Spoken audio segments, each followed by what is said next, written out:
there were things with him because of his athleticism that you knew would work immediately. You knew he'd be really good out in transition. I actually think that it's good that they're playing Joel Embiid less. I think that allows Edgecombe to continue to do the things that he's really good at, run in transition, and just play at like a little bit of a faster pace. The Philadelphia 76ers are 4-0 this year, and it's not happening without rookie VJ Edgecombe. He's been their second-best player to start the year, and that is very surprising. It's not surprising that he's been impactful, but the fact that he's averaging 25, 6, and 6 while shooting 40% from 3 with an assist-to-turnover ratio of 3, pretty freaking impressive if you ask me. And as a prospect coming out of Baylor, there were certain things with him that you just knew were going to work immediately. You knew that he was a freak athlete. I mean, you can see it.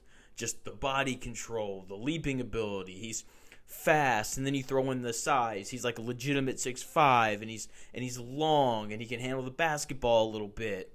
There were things with him because of his athleticism that you knew would work immediately. You knew he'd be really good out in transition, right? And with Maxey playing point guard, you're going to play fast because he's one of the fastest players in the league, especially with Joel Embiid. It seems like they're trying to cut down his minutes a bit, only playing about 20 minutes a game to start the season. So when he's off the floor and you've got Edgecombe and Maxey out there, you can just push, and that is great for Edgecombe's game.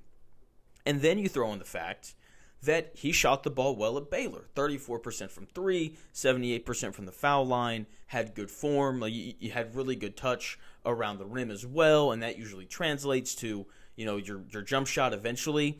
And maybe it's just happening early. It's only 4 games, so I don't want to get too far ahead of myself here. But the kid can shoot it.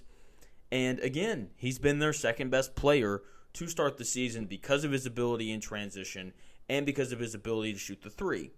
The thing that is surprising with him, it's not that he's the most athletic guy on the floor every time he walks out there. It's not that he's shooting the ball really well. It's the creation.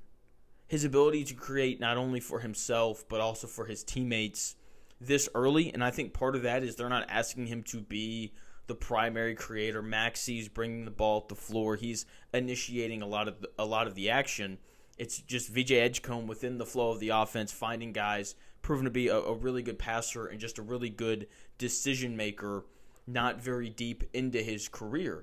And that is a big thing, not just for right now, but 4 years from now, right, when he's fully matured and he's at his peak athletically, the ability to not only score but to also find your teammates. Because we've had guys, Jalen Green of the now Phoenix Suns comes to mind.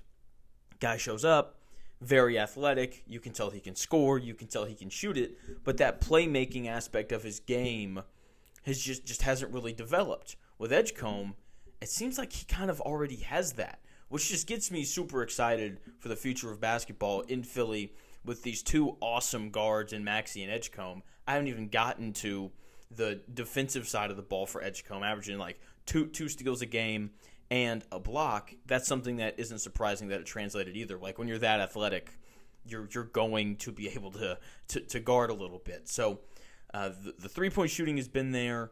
The plays in transition, the athleticism really pops. Those are all the things that I expected to kind of happen.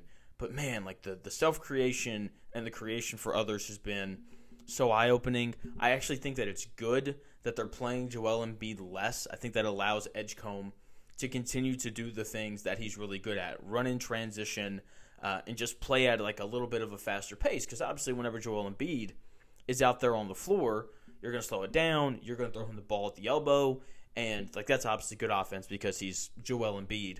But I do think that this current style of play that the 76ers are playing, that is the best thing for both VJ Edgecombe and Tyrese Maxey, as well as the rest of this team. They're decently young. Quentin Grimes, younger player as well, a guy who can get out and run. Oubre, more of a slasher, so I think it's good for him to be able to get out and run as well. So the style of play early in the year has fit VJ Edgecombe very well, and because of that, we're seeing him get off to this really good start. Is he going to be the best rookie this year? I don't know. Cooper Flagg, he's gotten off to a rough start. Having him play point guard, probably not the best decision by Dallas. With that being said, he's also had to play the Spurs, who are going to be really good defensively because of Wemby, and the Thunder, Like, those are two tough teams to play against. When he got to play the Wizards, he looked pretty good. So, I don't want to jump the gun too quickly, but man, VJ Edgecombe has been so impressive to start the season, and I think it's going to continue, and he's going to be a large part of the 76ers and their success through the rest of the season and probably into the playoffs because the Eastern Conference just isn't that good.